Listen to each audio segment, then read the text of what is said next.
ready. If you abide in me and my words abide in you, ask whatever you wish and it will be done. John 15:16. And Proverbs 16 verse 3 para kay Ronnie Rachel. Commit to the Lord whatever you do and He will establish your plans. No? Ini nga business, I know nga gina-offer ninyo kay Lord. Samtang kadayon mo ang sabi ko. Pagananin mo ang I pray, we pray na i-bless mo ni Lord, i-guide mo ni Lord. Ang kaning store will be a fruitful store.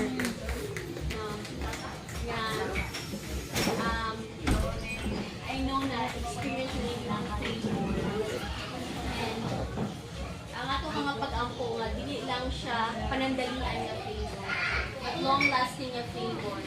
And I know din na ihikaw sa Ginoo sa kasing-kasing ni Ronnie o Rachel, it's because ihimong niyo si Lord as partner sa business. So,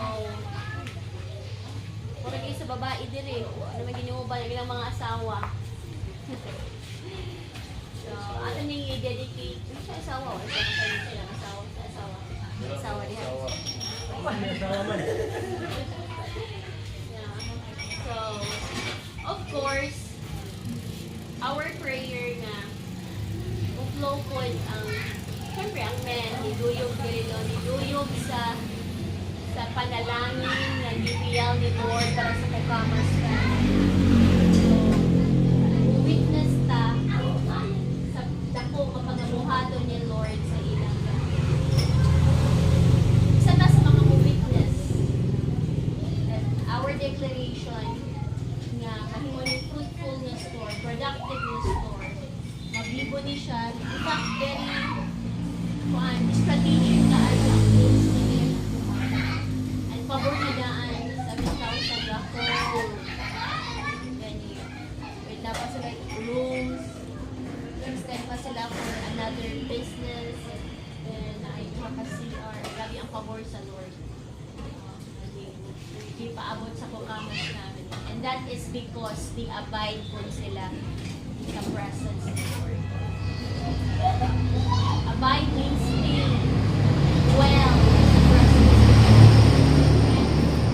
presence of the Lord. Sa kabukuton ni Lord sa silang pinabuhay. We can also apply that sa atong matag-usapan. Atong life, sa atong family, sa atong mga trabaho, sa atong mga businesses. Amen? Amen. And let us always declare nga we do not depend on the economy of the world. Kaya agaw na gid ang kalibutan sa mga fuel increase. But we depend on the economy of heaven.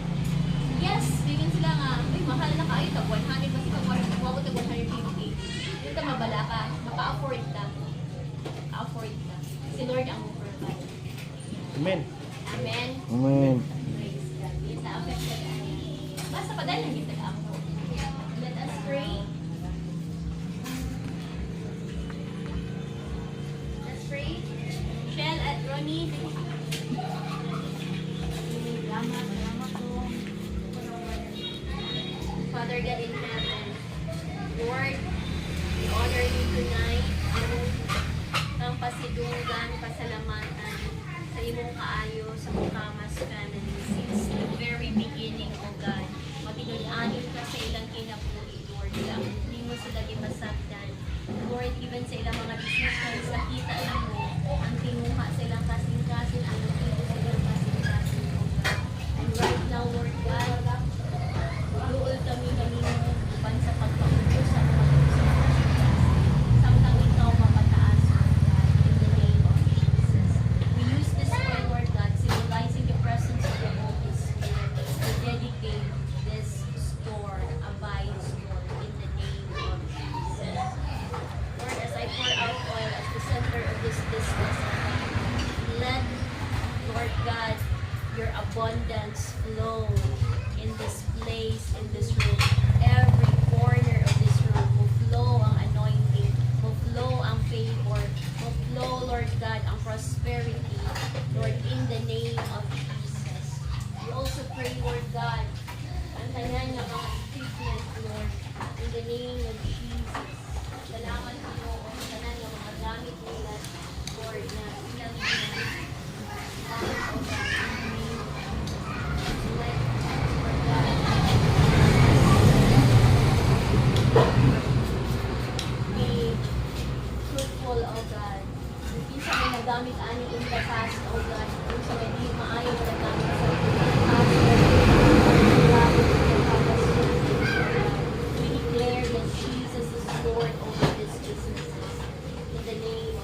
Lord. Thank you, Jesus.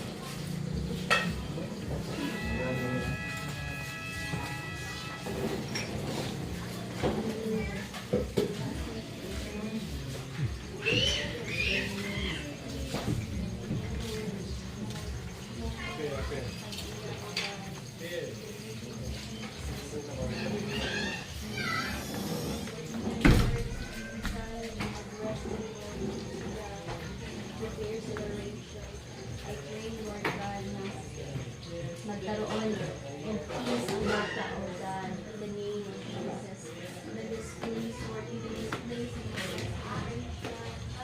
kahapon sa tibuok, pagdana, adlaw, Lord God.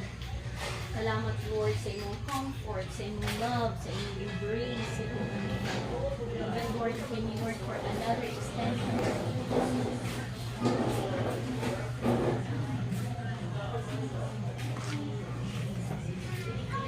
Jesus is Lord over our lives, business, store, Lord.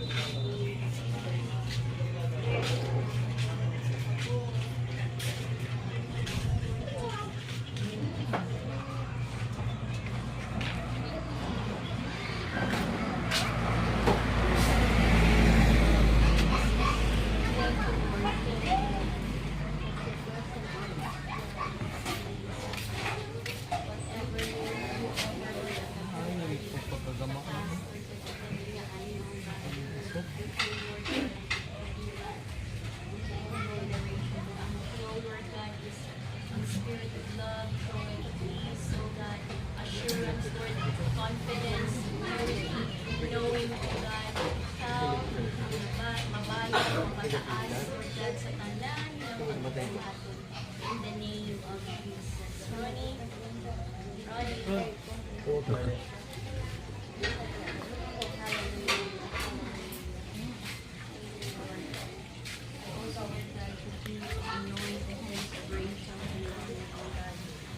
Find them with their love, Lord God. Sometimes sa mga mag-asawa pa dahil na magkahiusan, Lord, sa kanilang decision in life, Lord, sa decision sa business, sa family, Lord God, sa kanilang pagkakasabi, but always sa puso,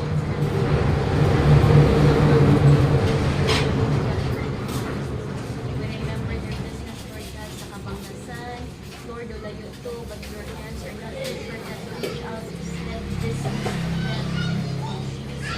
Remember the business sa Isidro, Lord God.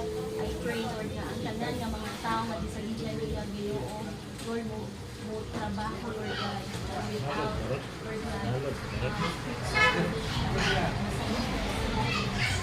meron pa mga gusto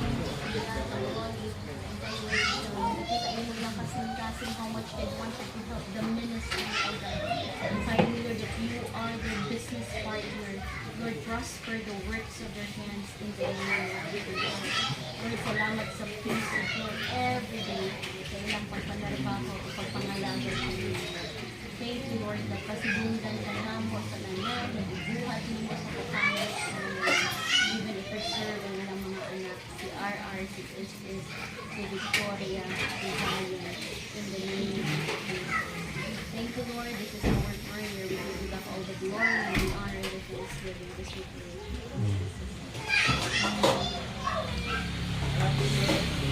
Kaya mo tayo gusto sa prayer item, no? Prayer items. Ang prayer item na to karon, una-una yung pray na to ang church. Then, sa inyo madre nga side ng church. Nakalundan itong simbahan nga. Hindi yung pag-ako kanunay. Then, dyan yung harvest event. Ang mga tanan nga mga na-invite. Hindi lang sila sa pangkaroon lang ng ulan. Hindi. Utay. Harvest ng bulak. Then, sa mga ang among increase. Kung kahit mo sa tuwang bukan karon tumadre kami lang bira.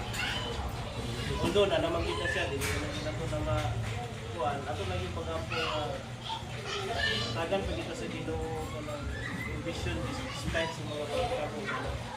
So, hindi tapasagdan sa Ginoo. And, yan po nato yung labas sa tanan nga. Pagundang na ilahang Oo, uman ang ilang kaguhot. Kaguhot